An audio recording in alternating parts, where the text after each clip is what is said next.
Kalau kamu punya banyak transaksi retur penjualan dan datanya sudah tersimpan di dalam file Excel, input satu persatu ke dalam Accurate Online pasti memakan banyak waktu dan berisiko menjadi kesalahan. Nah, di video kali ini saya akan tunjukkan bagaimana cara import transaksi retur penjualan ke dalam Accurate Online menggunakan tools dari CAP Consulting, mulai dari persiapan data sampai dengan retur berhasil masuk ke dalam sistem. Retur penjualan seringkali dicatat terpisah dari transaksi utama, misalnya dalam file Excel ataupun laporan internal. Saat ingin memasukkannya ke dalam Accurate Online, banyak pengguna menghadapi kendala karena jumlah data yang cukup banyak dan harus tetap terhubung dengan transaksi sebelumnya. Kalau diinput secara manual, resiko kesalahan meningkat, seperti salah pelanggan, salah item, atau nilai retur yang tidak sesuai. Dampaknya bisa mempengaruhi laporan penjualan, stok barang, dan juga nilai piutang. Supaya proses import lebih cepat dan lebih terstruktur, tools dari CP Consulting membantu menyelesaikan format data retur agar sesuai dengan kebutuhan Accurate Online. Nah, di video kali ini saya akan tunjukkan gambaran alurnya, mulai dari data yang perlu disiapkan, proses melalui tools, sampai tahap import ke dalam Accurate Online. Nah, sekarang saya udah ada di dalam database Accurate Online. Jadi untuk video kali ini, saya akan menjelaskan bagaimana caranya untuk import transaksi pengiriman pesanan ke dalam database Accurate Online menggunakan tools dari CAP Consulting. Nah, yang pertama harus kamu lakukan, jadi kamu harus punya template-nya terlebih dahulu. Template-nya nanti kamu bisa download aja langsung dari si tools-nya. Nah, nanti kan kita masuk ke sales return ya. Nah, nanti kita masukin di sini, atau kita download-nya dari sini nih, dari tulisan yang klik di sini. Nah, nanti dia tuh langsung masuk otomatis. Dia langsung download otomatis untuk template-nya. Untuk tampilan-template-nya dia kayak gini. Jadi dia sebenarnya tuh hanya sederhana aja. Jadi dia ada beberapa kolom. Nah, nanti kamu tinggal isi sesuai dengan yang kamu butuhkan. Nah, cuma di sini kamu pastiin apa nih. Di sini kan kita ada returnya itu, kita ada beberapa tipe sebenarnya. Jadi kalau kita cek, nah di sini, ini kan kita ada pilihan nih, returnya itu dari faktur, pengiriman, tanpa faktur, atau uang muka. Nah, ini nanti kamu apalin. Jadi kamu mau contohnya tuh kita pakai apa? Nah, ini saya mau contohnya itu dari delivery. Ya berarti kita dari yang, kita mau contoh itu yang dari pengiriman nih. Berarti kita ngambil kodenya yang delivery. Nah, ini kita tinggal, nah kita masukin di sini biar saya nggak lupa. Nah, ini kita hapus dulu. Nah, nanti kita langsung mulai aja di sini. Pertama kita masukin nomor transaksinya. Nah, ini kita masukin nomor returnya itu nomor berapa untuk nomor transaksinya. Nah, misalkan kita mau yang 10001. Nah, contohnya kayak gini. Atau belakangnya 123 deh, biar lebih panjang dia. Nah, terus kita ngambilnya tuh dari si nomor transaksi yang mana? Pengirimannya. Nah, nanti kita tinggal masukin di sini nih, untuk nomor pengiriman pesanannya, kita tinggal tarik. Nah, kita kan masuk ke fitur yang ini nih, yang pengiriman pesanan. Nah, kita tinggal pilih aja, kita mau ngambil yang dari transaksi mana. Nah, kita mau ngambil dari sini nomor pengiriman, kita copy. Nah, kita masukin dari sini. Ini yang transaksi kedua kita hapus dulu supaya biar nggak bingung. Nah, ini kan udah begini, terus tanggal returnya itu per tanggal berapa. Misalkan, oh ternyata kita retur per tanggal hari ini. Ya berarti kita tinggal masukin aja.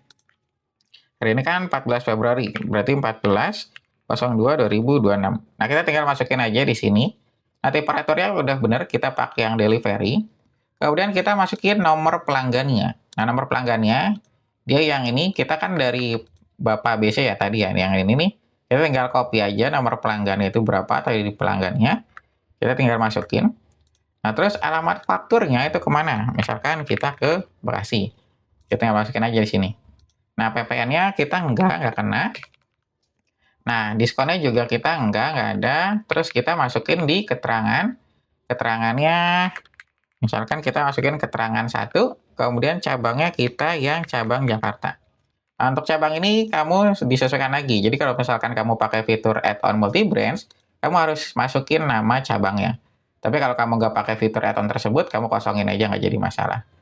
Nah, syarat pembayarannya, di sini kalau kita cek di retur penjualan, ini kita sambil buka ya. Nah, syarat pembayarannya, coba ini di sini ada atau enggak. Nah, dia kan nggak ada syarat pembayaran di sini nih. Nah, dia nggak ada kan ya syarat pembayarannya, berarti ini kita kosongin aja untuk syarat pembayarannya. Nah, ini untuk atribut tambahannya kita kosongin.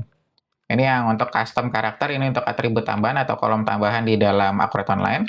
Ini sifatnya opsional, tapi kalau kamu nggak pakai, kamu kosongin aja, nggak jadi masalah. Nah, terus baru kita masuk ke item yang ingin kita retur. Nah, itemnya itu apa yang mau kita retur? Nah, kalau kita cek di sini, ini kan tadi kita ke pengiriman pesanan ya. Nah, tadi kan kita dikirim Untuk barang A-nya tuh 5, terus barang B-nya 7.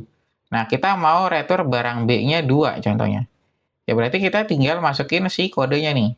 Yang ini, berarti kita tinggal masuk ke barang dan jasa. Kita masuk ke barang B. Nah, kita copy untuk kode barangnya. Kode barangnya kita tinggal masukin di sini. Berapa, terus sama barangnya apa? Barang B tadi. Nah, terus kuantitasnya yang mau kita retur itu ada 2 pieces. Nah, dengan harganya ini kita kosongin aja. Karena dia kalau retur untuk yang pengiriman, dia nggak pakai harga di sini. Jadi hanya ada kuantitasnya aja. Nah, cuma nanti kita masukin si nama gudangnya. Nah, ini gudangnya udah gudang Jakarta, udah betul. Untuk harganya kita kosongin aja.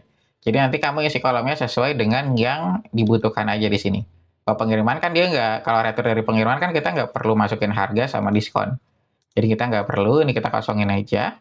Nah, terus sama gudangnya udah betul. Nah, ini catatan barangnya, keterangan 1 contohnya. Nah, terus kita juga bisa masukin nama departemennya sama nomor proyeknya. Misalkan kamu tergantung dari si ini. Nah, ini masuk ke departemen mana atau ke proyek mana. Nanti kamu bisa sesuaikan. Misalkan kita mau masukin deh departemennya sebagai contoh. Nah, kita masukin ke PTB. Ya, berarti kita tinggal masukin di sini. Ini kita contoh aja. Nanti kita tes sama-sama. Nah, terus kita cek lagi. Udah sesuai semuanya atau belum? Nah, misalkan, oh ternyata kita udah oke nih. Kita tes.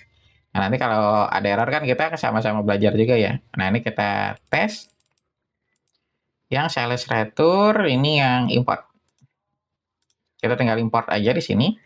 Nah, ini yang biasanya tadi yang sebelumnya saya info juga, ini lamanya loading ini tergantung dari banyaknya data yang kita input.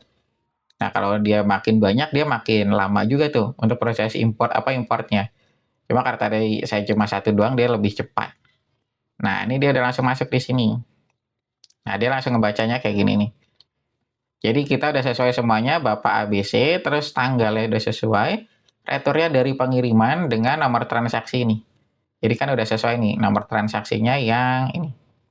Nah, dia udah sesuai, udah ngebaca semuanya. Terus kuantitas barangnya, ini barang B sebanyak 2. Ini kita masuknya ke gudang Jakarta. Jadi udah masuk semua dengan keterangannya juga, terus departemennya juga udah sesuai semua. Nah, jadi udah oke nih untuk import transaksi sales retur. Nah, terus kita juga untuk yang tools di sini, untuk bagian sales retur ini kita bisa menambahkan masuk ke dalam database dan juga menghapus. Nah, sekarang coba kita untuk menghapusnya. Tadi kan kita udah coba untuk input datanya untuk menambahkan data. Nah, sekarang kita tes untuk hapusnya. Nah, kamu jangan lupa untuk download template-nya di sini.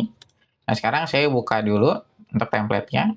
Nah, kalau ngapus dia cuma itu gampang banget sebenarnya, cuma masukin nomor transaksinya aja. Nah, nanti kamu tinggal masukin aja di sini. Kita nomor transaksinya mau dihapus itu nomor berapa? Nah, tadi kan kita yang ini ya. Coba kita mau ngapus yang ini nih, nomor transaksinya. Ya, tinggal masukin aja, kita tinggal copy. Terus kita tinggal paste aja di sini. Nah, kita tinggal simpan. Nah, ini kita close dulu. Nah, coba sekarang kita tinggal import. Kita masuk ke tools-nya. Terus kita tinggal masukin aja di sini. Nah, kita pilih yang delete. Kita klik delete. Nah, nanti dia langsung proses untuk penghapusan datanya. Nah, nanti dia akan langsung masuk nih ke dalam si database Akurat Online-nya. Nah, ini udah berhasil dihapus.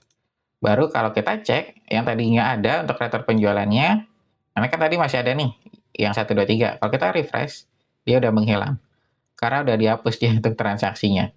Jadi, dia udah, kalau untuk yang bagian atau fitur sales return, atau retur, maaf, dia ada 2 fitur. Jadi, bisa menambah atau import, atau nanti juga bisa menghapus juga. Mungkin sampai sini aja penjelasan yang bisa saya berikan tentang cara untuk import transaksi retur penjualan atau sales retur ke dalam database Akurat Online menggunakan tools dari CAP Consulting. Nah, misalkan kamu ada pertanyaan lainnya, kamu bisa langsung tulis aja di kolom komentar atau nanti kamu bisa langsung DM aja ke akun Instagram saya. Dengan menggunakan tools dari CAP Consulting, import retur penjualan bisa dilakukan lebih cepat dan konsisten dibandingkan dengan input manual. Kalau data sudah disiapkan dengan benar, proses pencatatan retur akan jadi lebih rapi dan laporan penjualan tetap akurat. Kalau kamu ingin belajar Akurat Online lebih terarah, termasuk cara import transaksi dengan benar dan sesuai dengan kebutuhan bisnis kamu bisa ikuti jasa training Akurat. Kamu bisa langsung chat saya untuk informasi training dan juga jadwalnya.